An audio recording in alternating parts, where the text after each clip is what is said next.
Hey, a good Monday afternoon to you. Welcome on into another edition of Lunch with Claibs and Joe here on claibsonline.com, powered by Ameren, Illinois, driven by Munganess St. Louis Acura, and sponsored by Ryan Kelly, the home loan expert. Find him online at thehomeloanexpert.com. I'm Joe Roderick, joined alongside, as always, by Claibs himself, Mike Claiborne. I give you a lot of credit for waking up after what you had to watch all weekend and all last week with the Cardinals down at Busch Stadium, and stay for the whole game and everything else that you've endured over the last 72, 96, whatever hours it's been. Well, those things happen in sports. Teams don't always play well, and obviously it's frustrating for everyone involved. But it probably comes to light more in St. Louis because it doesn't happen very often. But now that it has, you have to look at the reasons and why they are, and then you have to figure out how to fix it. Obviously, this team doesn't have enough talent to help at this point with the injuries, and you got people playing or pitching out of position. And I think maybe if you get some people back, maybe you can get something going. But, those things happen, man. It's part of a 162-game schedule. I think they can turn it around. It's just going to take some time. We'll get into the Cardinals and their weekend in just a bit, but hey, just want to let you know on behalf of Ameren, Illinois, earlier in June, we saw temperatures hit and surpass the 100-degree mark for the first time since 2018. Ameren wants to give you the top 3 ways that you can stay cool and save money during the hot weather. Change the directions of your ceiling fan during the summer. Ceiling fans need to run in a counterclockwise direction so air blows straight down. The warmer it is, the higher the speed should be. Also use window shades, close them on sunny summer days, and open the shades in the winter to allow the sunlight to help heat your rooms. And concentrate your AC. When it's just too hot to use fans, try to concentrate your air conditioning flow to the rooms or areas of your home that you use the most. This is the most energy efficient way to try cooling your entire home, and close the vents in the rooms that you don't frequently use, like spare bedrooms and the basement, and only open them when you need them. Just a few tips from Ameren, Illinois, on how to stay cool this summer as we have another hot week on hand. Busch Stadium, it's no hotter place most summers than to be in the stadium, and especially when you're in the press boxes, you are, Claibs, and you don't have as you put those windows down sometimes to try to get that air flowing in. But let's talk about the weekend that was. And I want to start last week. Rammer and I have talked about it a few times, but I haven't heard your commentary yet on the comments that Tommy Edman made late last week about the lack of preparation that some of the hitters are doing going into these games, and that possibly being one of the reasons why we're seeing this lack of offense. First off, for him to speak out the way that he did, that's not something that you usually see out of a Cardinal, let alone Tommy Edman. Yeah, but you know what? And I have to be honest with you. I didn't hear him directly say it. Yeah, I read about it. And the reason why I bring that up is I think I know Tommy Edman well enough to know that A, he's a hard worker, B, he's a professional. I don't think he was calling out anybody. I think maybe what he was trying to address is the approach. And maybe there's a different approach that he's accustomed to. Maybe it's from college, maybe it was somewhere else. And I just think that different guys have a different way of preparing. You can try and get all the information you can, but you have to disseminate it and where it's going to work for you. I also think this, because we don't hear players talk a great deal about things like this when you're in a rut, they garner front page notice. And I think we're all looking for something to see if we can light a fire to burn down the house. It's no secret that people complain about the lack of offense or the lack of consistency. So therefore, the most likely candidate to be scrutinized is going to be your hitting coach. And I think most people don't even know what a hitting coach's responsibilities are other than make sure guys hit. So for people to assume that the Cardinals aren't preparing and the coaching staff isn't preparing is ludicrous. I've been around the game a long time, and I've had the opportunity and privilege to be behind the scenes and watch coaches prepare for games and watch players prepare for games. And I'm not sure if I've seen a harder working staff or a more prepared staff than what I see with this current team. Now, obviously, it's not working to their liking or anyone else's, but it's not because of lack of effort or preparation.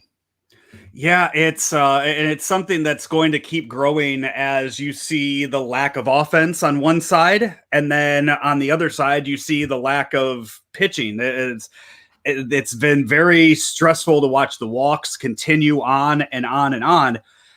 And I think that fans are getting to a point where they want to see a change one way or the other, but they're not sure which side they want to see that on. Well, but I guess here's the question. If you're a fan, how do you fix the walks?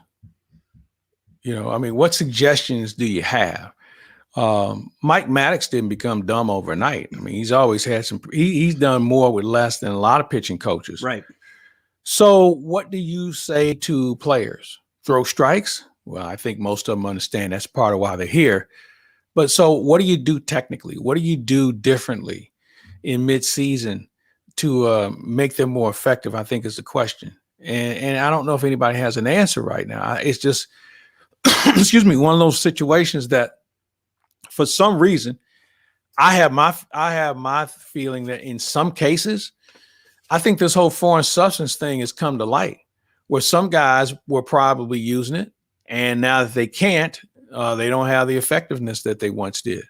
I think you're seeing that around baseball where there's some guys who all of a sudden don't have the control and maybe they're out there a little longer than they need to be and they get exposed. And that might be part of the problem here in St. Louis. I mean, Mike Schilt was adamant about this early on about how teams had kind of taken it one step too far. And I'm sure Mike Schilt said, hey, we're going to clean our own house up. Now, with the process of that, it may have cost some people the opportunity to be effective. But I think there's a lot of reasons on why guys can't throw strikes.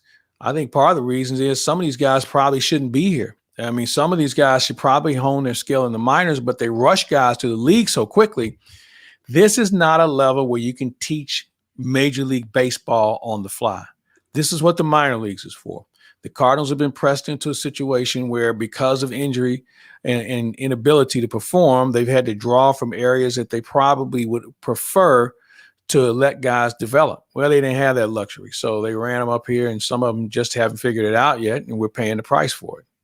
Yeah, you have Johan Oviedo, who is now winless in 14 starts at the major league level, dating back all the way to last year. And you can, that's 14. That's 14 starts is a lot of starts. That's almost half a season worth of starts. And he still hasn't picked up that first victory.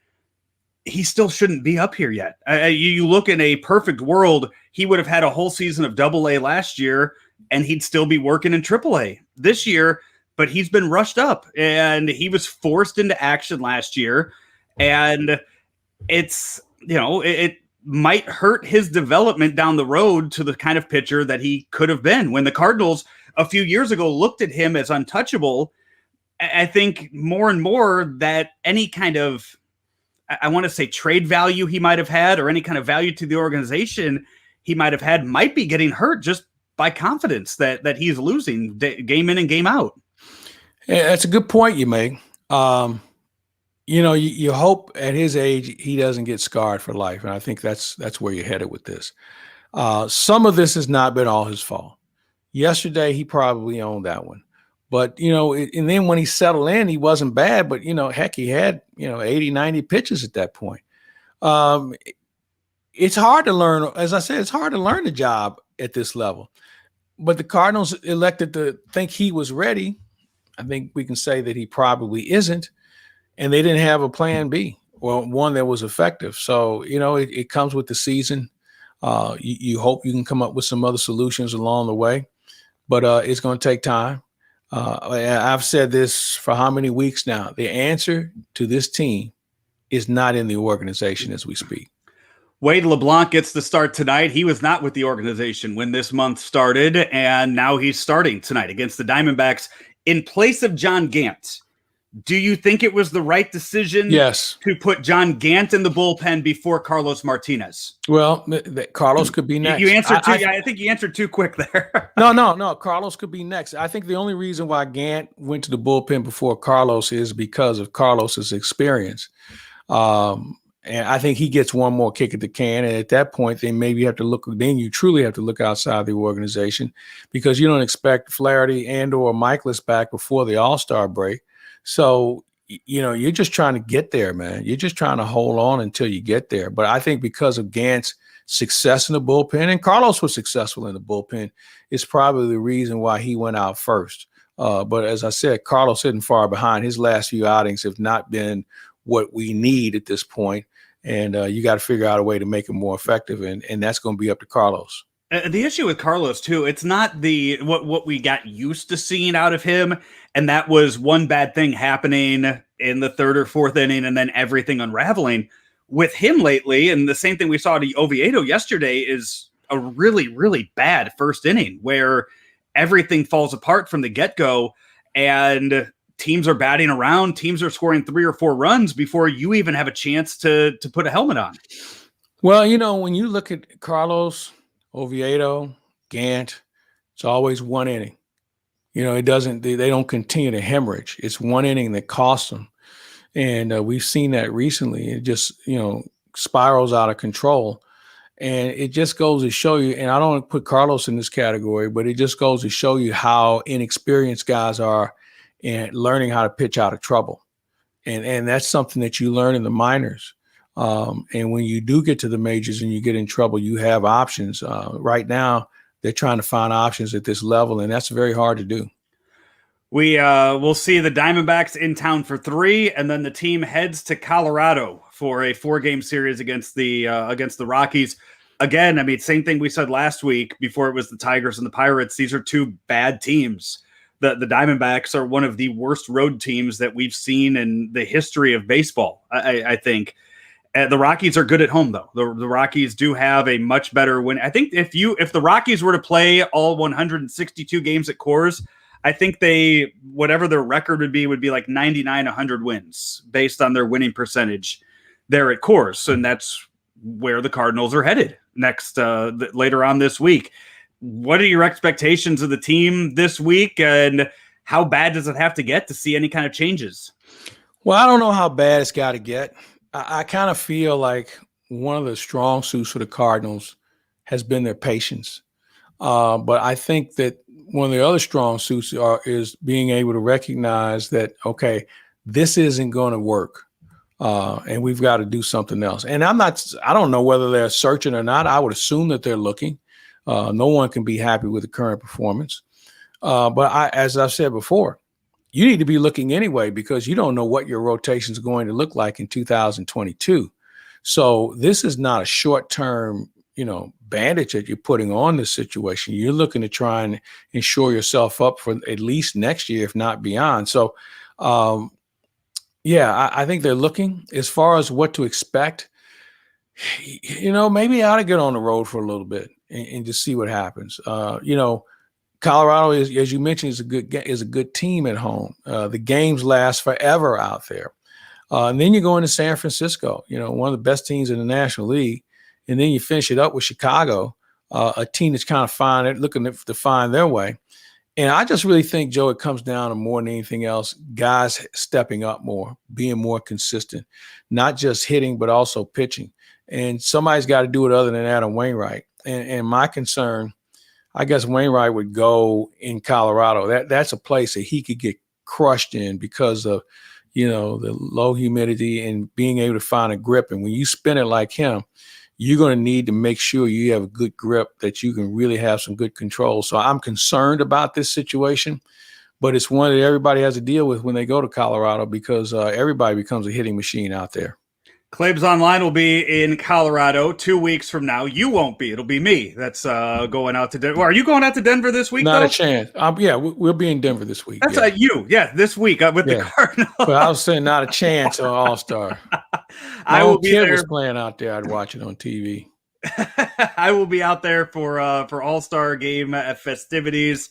So we'll be posting a lot of stuff up on Claibs Online that week when we are there, and it'll be the first time that you are out on the road with the team since October of 2019. So it's been a long time coming for you to get back on the road with them for KMOX. Hey, we will be right back with more here from Lunch with Claibs and Joe, powered by Ameren, Illinois, driven by Munganast St. Louis Acura, and sponsored by Ryan Kelly, the home loan expert, right after this. St. Louis Acura has an unbeatable selection of new cars, like 75 new TLX models with $2,500 in loyalty conquest offers and 0.9% financing for up to 60 months. We have all new 22 MDXs arriving daily with $1,000 in loyalty conquest offers, or lease the 21 Acura ILX as low as $239 per month for 36 months, or 21 Acura RDX for as little as $409 for 36 months. St. Louis Acura, better than ever for you. You know, it wasn't all bad this weekend in St. Louis as far as the sports scene went, because just a few blocks north of Busch Stadium at the Dome, some of the most excitement that we've seen there since the Battlehawks stopped playing. The Olympics, the trials for the gymnastics team took place there. Over 30,000 people in attendance for those events. And you kind of look back to the Battlehawks and the crowds that they brought there. You go back to the PGA Championship that was in St. Louis at Belle Reve a few years ago. When you have big events, when you bring fun, exciting things in sports to St. Louis, the fans show up. And the fans, they came out this past weekend. And it was pretty cool to see the city on display on NBC during all of that. Yes, I would agree. But I think that can be said about any small to mid-market city when they have a major event of that nature. Fans are going to turn out. Now, obviously, here in St. Louis, we've been exposed to some good play from baseball and some hockey. And, you know, at one point, our pro football team was pretty good. But I think overall, for an event that most of us have no real clue about as far as gymnastics, and for people to show up, that says a lot about people and their being, you know, just kind of, they want to be inquisitive about how this thing works. And maybe it's a social gathering as well. It's different than anything we've seen before. It's the first time that the gymnastics trials were held in the Midwest. So this is a new market for gymnastics as far as coverage is concerned. So it was good. Again, I think 90% of the people who watch it and who attended have no clue about scoring or any of the other things that take place. I do say this, there is a tremendous amount of athletic skill, much of which I don't possess. So I tip my cap to them and what they were able to do and create some excitement. We haven't seen that many flips since Ozzie was playing for the Cardinals in downtown St. Louis, and it was something different. And hopefully it'll spur a new generation or a new wave of gymnasts. You better get them early because they burn out at a pretty quick age. But I thought it was good for St. Louis, and let's see where we take it from there. Yeah, you have once in a generation talent, Simone Biles, who was out there. I couldn't tell you one of the males' names that competed there this weekend, but you know that Simone Biles is going to be in prime time every single night that she performs over in Tokyo in a few weeks, and anytime that she does anything. I mean, you look at her; she's an athlete that has performed 4 years ago for the first time, and hasn't performed, I guess, 5 years ago, and hasn't done it since, and has still stayed relevant as far as commercials, marketing, everything that she's done, because she is that good at what she does and that talented that people see her, they know exactly who she is. And it's been really, it was really cool to see her here in St. Louis doing all of that. Yeah, it was cool. You know, gymnastics is that Olympic sport that we only care about every 4 years. I think if you put it on every night, like the NBA or Major League Baseball or hockey, I'm not sure if it would have the following. But when it is on, there's no question it does have a following. And I guarantee you, when the Olympics rolls around, that many of the events will be in prime time. Oh yeah, and you had some track and field trials this past weekend, so you got to see that. I know who was the girl in the 400 meter hurdles. I know was coached by Bobby Kersey. that just set the world record into the trials. In the trials, she's setting the world record. So you put her out there against the Jamaicans next month in the Olympics and see how fast they push her in the events. I'm anxious to see, and you're right. I'm anxious to see how the weather's going to be. I mean, yesterday they were competing at 100+ degree weather in Portland. And I'm wondering, I haven't heard anything about the weather situation in Japan, but I wonder how much of an impact that will have along with the surface. That surface has been sitting basically for a year. Mm-hmm. So the conditions might even create a greater opportunity for another world record to go down. Yeah, that's I didn't think about it. I mean, they built all that stuff for last year, and now it's hasn't been. It's just been sitting there. They couldn't even train on it. You know what I mean? They're just not coming out of the house in Japan, let alone anything else. So I'll be anxious to see how things unfold. Have you ever gone? I mean, we'll talk plenty of Olympics when the time comes. Which games have you been to? I went to the one in LA, went to the one in Australia, went to the one in Atlanta. That's the one. That's the one thing that I'd never got to go cover or anything, and I know it's coming. And don't have to go back. I don't have to go back.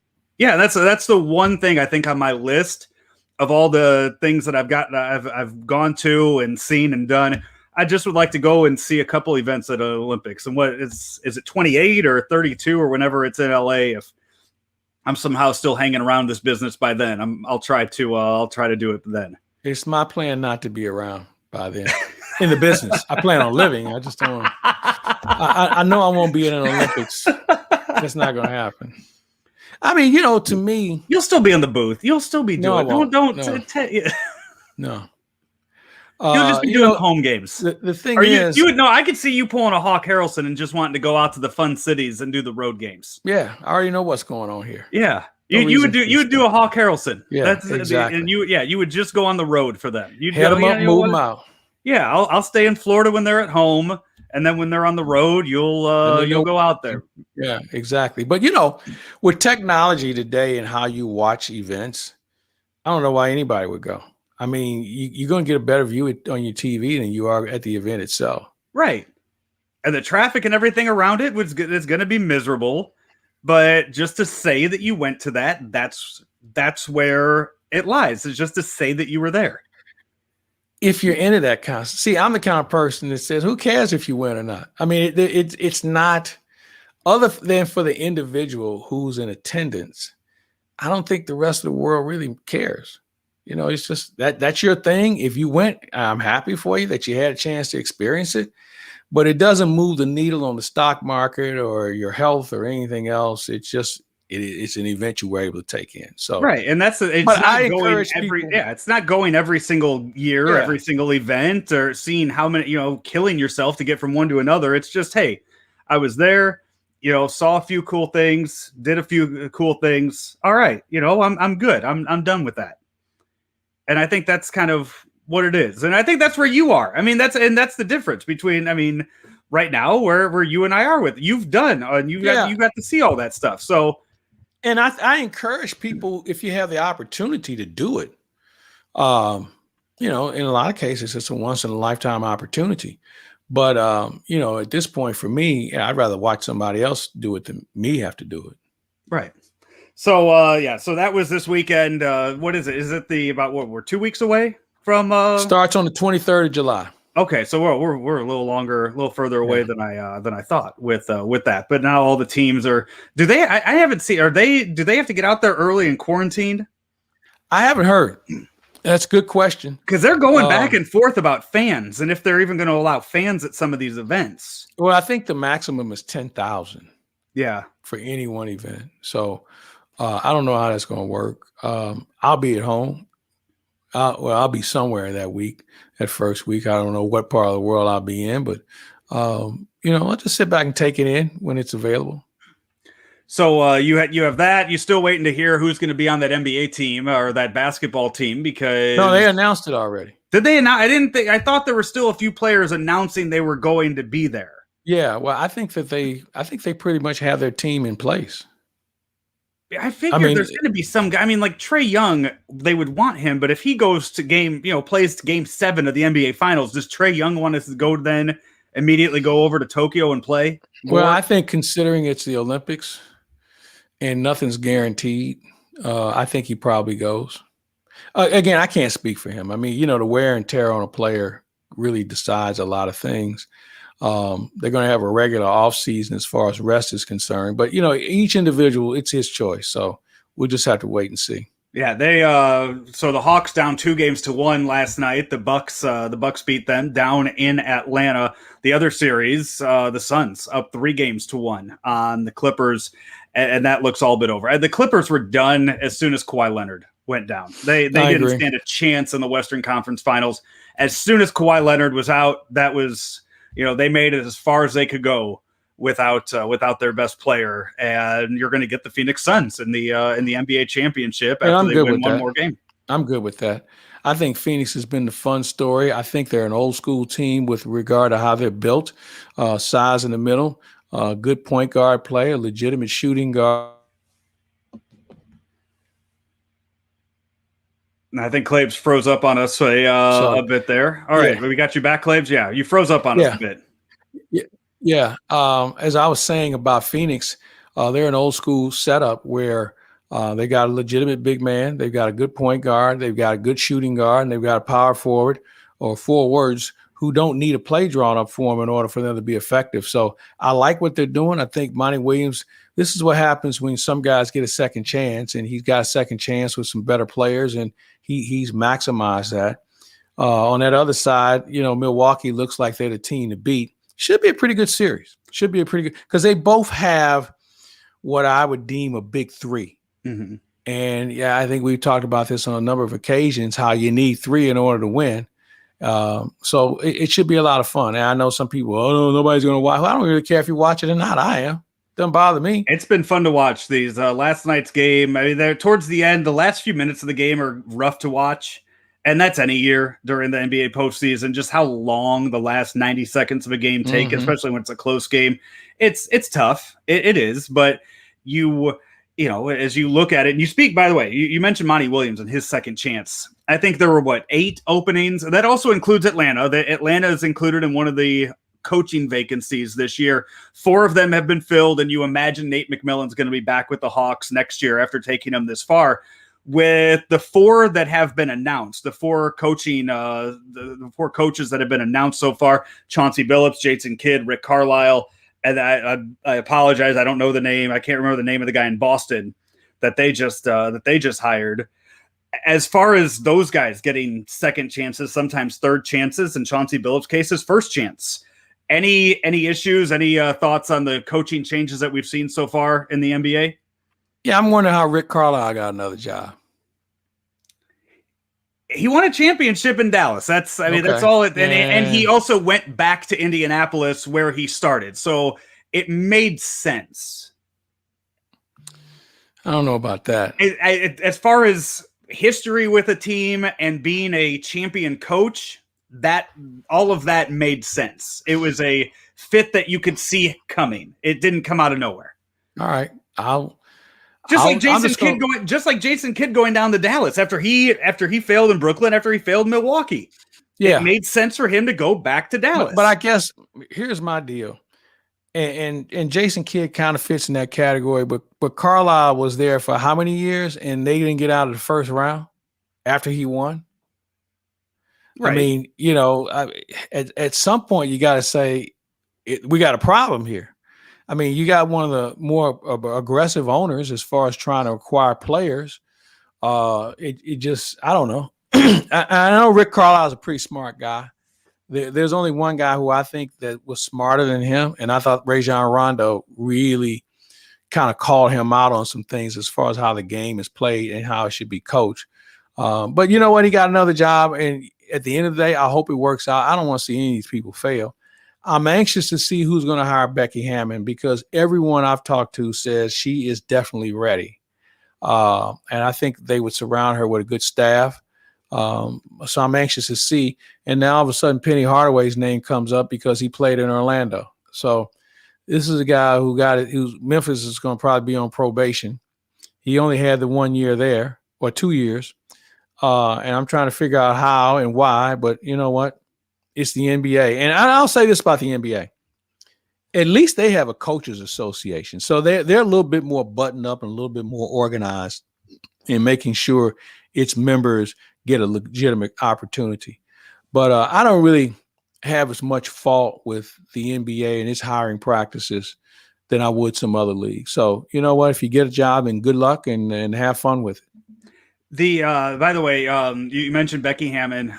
Does she just decline all those jobs and wait for Pop to resign or step down? No, she put in her San name. Antonio. She put her name in the hat for the Portland job, and I know that somebody else is kicking the tires on her as we speak. So I think that waiting on Pop, it was one thing, but here's the thing that Becky will learn. There are other teams that may have more talent than San Diego does right now, and you don't want to walk into a situation where you don't have any players. By the way, speaking of coaches, I just saw this too. Did you see Scottie Pippen's comments on Phil Jackson earlier today? I don't pay attention to Scottie Pippen. I mean, Do you see what he said, though? No, I didn't. He was on Dan Patrick, and Dan Patrick said, by saying it was a racial move, then you're calling Phil Jackson a racist. Oh, Scottie Pippen, when he put in Kukoc? Yeah, he said, I don't have a problem with that. Scottie Pippen's full of it. Yeah, okay. And he said, do you he think was the one Phil hold was on, racist? Hold on. And Scottie Pippen said, oh, yeah. He was the one that decided not to go in the game. Right. Okay, so Scottie has no voice here. I do know he called out Charles Barkley recently, too. And I was amused by that, and he might be right. You know, Charles did a lot of tough talking. As Scottie said, he did all the wrestling and fighting he wanted to do. It had to be a referee nearby because the little white guy he threw through the glass window wasn't big enough to fight Charles. So I get it. I know they never got along. Even for that 1 year they were together in Houston, they just didn't get along. But Scottie, he's irrelevant to me. I mean, he's a great player, but now all of a sudden Scottie has a lot to say because he's writing a book. You can have him. I'm good. I didn't know he was writing a book. I was wondering. Yeah. I mean, I was going to say that's where this is coming from. I've seen a lot of Scottie Pippen over the last 2 weeks. Yeah, it's coming out. And I just thought he soon. was running his mouth and maybe just drinking a little bit more than usual. No, it's coming out fairly soon. You going to get him on? I got no reason to. I'm not interested. It could be contentious because I would ask him, "How did you get that name? No tipping, Scottie Pippen," or what possessed you to think you were that important where you couldn't go in the game just because they didn't run a play for you? I mean, there's a number of things I'd ask him about. He'd hang up on you? He'd end the Zoom on you? He might. That's why I'm not going to waste my time or his. It's not worth it to me. Hey, game 1 of the Stanley Cup Finals starts tonight. Lightning, Canadians. Who you got? Tampa's a really good team. I'll tell you what this reminds me of. 50 years ago, Montreal Canadiens were a team that barely got in the playoffs. And they had an older team. Beliveau on the team, Ari Richard. They had this young goalie, Ken Dryden, who got rung up in the last game of the regular season by the Boston Bruins. Matter of fact, that game, the Bruins set the record for most goals scored in a year. And in the first round, the Bruins got eliminated by that same Montreal Canadian team. And they were going to take on the Chicago Blackhawks in the finals. And everybody thought the Blackhawks would roll through Montreal. Now, again, Montreal had an older team. They had the big M, Frank Mahovlich. They had Richard. They didn't even have Guy Lafleur. Guy Lafleur was drafted that year. But it was an older team. And the next thing you know, they win in 7 games in Chicago. They beat a heavily favored Chicago team who had Tony Esposito, who set the record. A record I think won't be broken. He had 16 shutouts in a season. They had Bobby Hull. They had a really good team. And everybody thought they were going to go through Montreal like a knife through butter. So what my point being this, Carey Price could be this year's Ken Dryden, where he basically stole that series from the Blackhawks in 71. Could happen again. Although I think Tampa's got a little bit more firepower than what that Chicago team had. Wait a minute, I just said firepower and they had Bobby Hull on the team. But the other thing that goes into this, their goalie's really good too.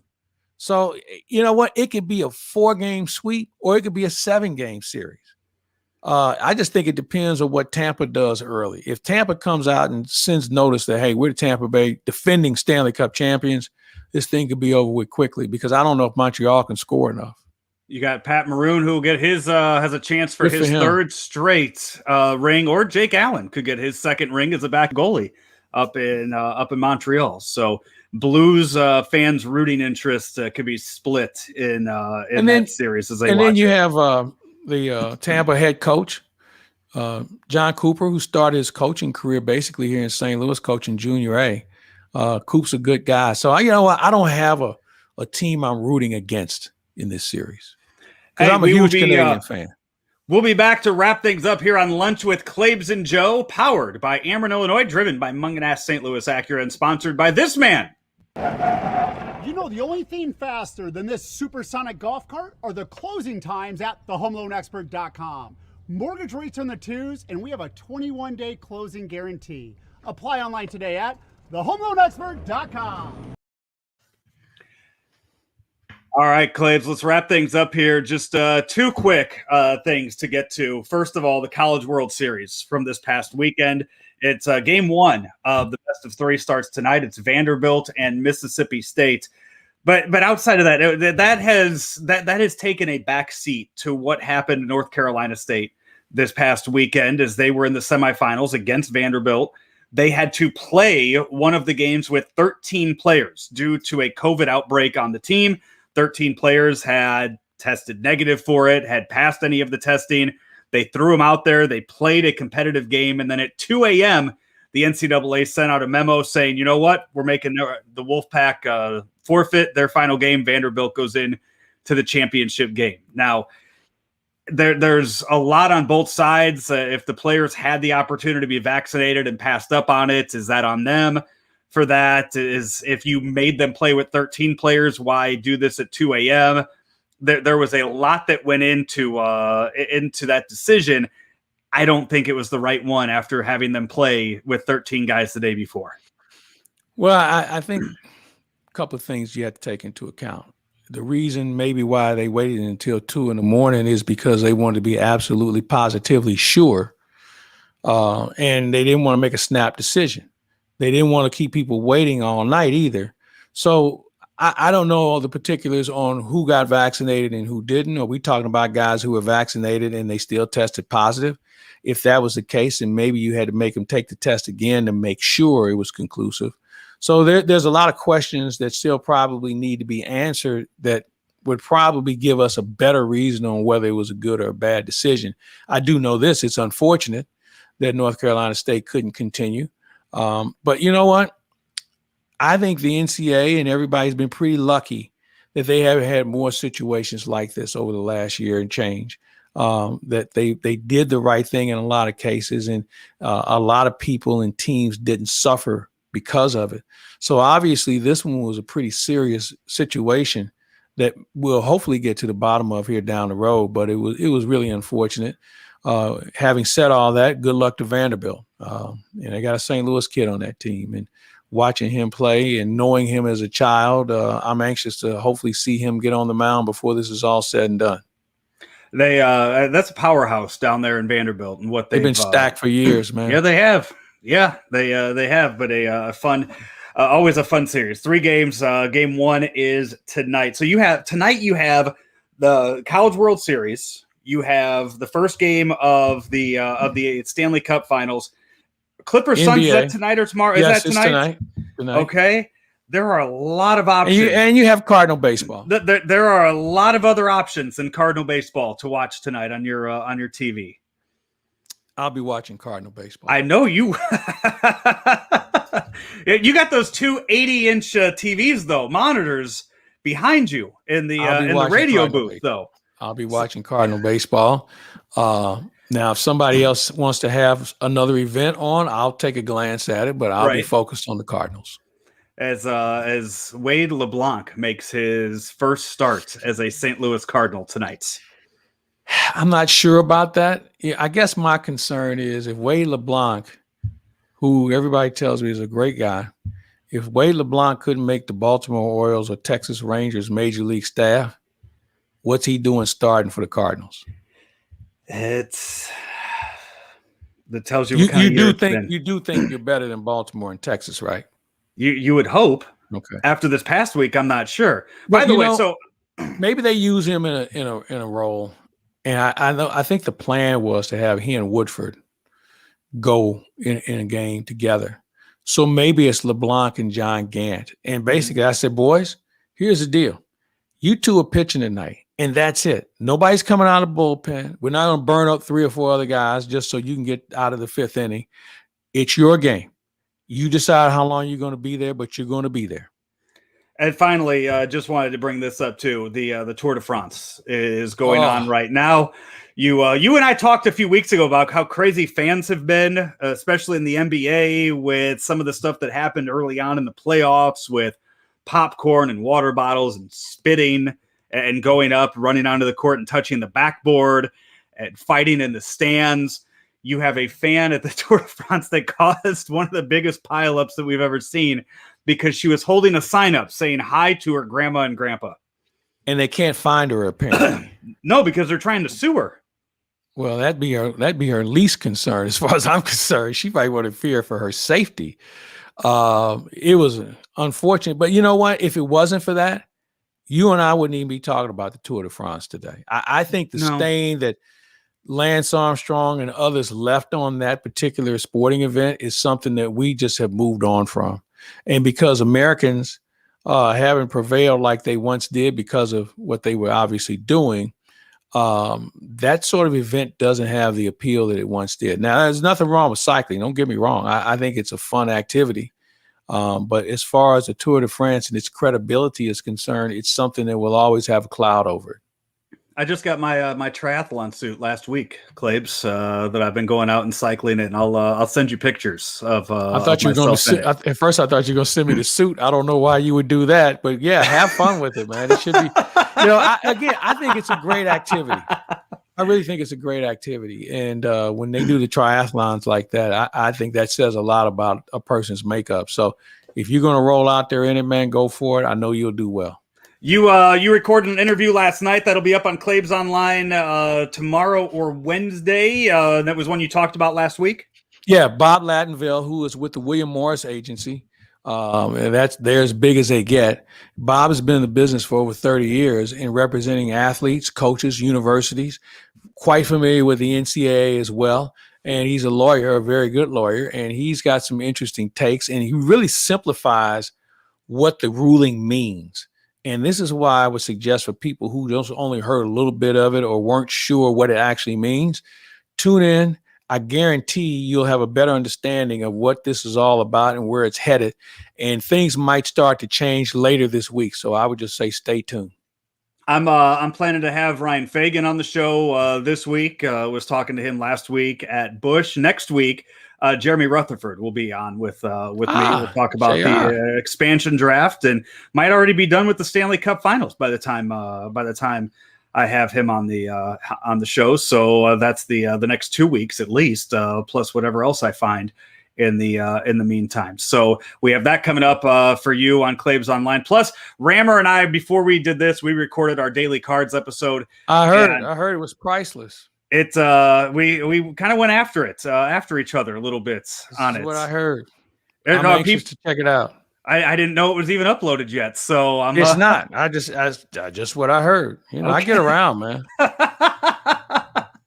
All right. Well, hey, it was a good one, and you'll want to check it out over on claibsonline.com. He's Mike Claiborne. I'm Joe Roderick. We have been powered by Ameren, Illinois, driven by Munganess St. Louis Acura, and sponsored by Ryan Kelly from the homeloanexpert.com. We will be back with you next Monday. Until then, check out everything that we have for you here on Claibs Online.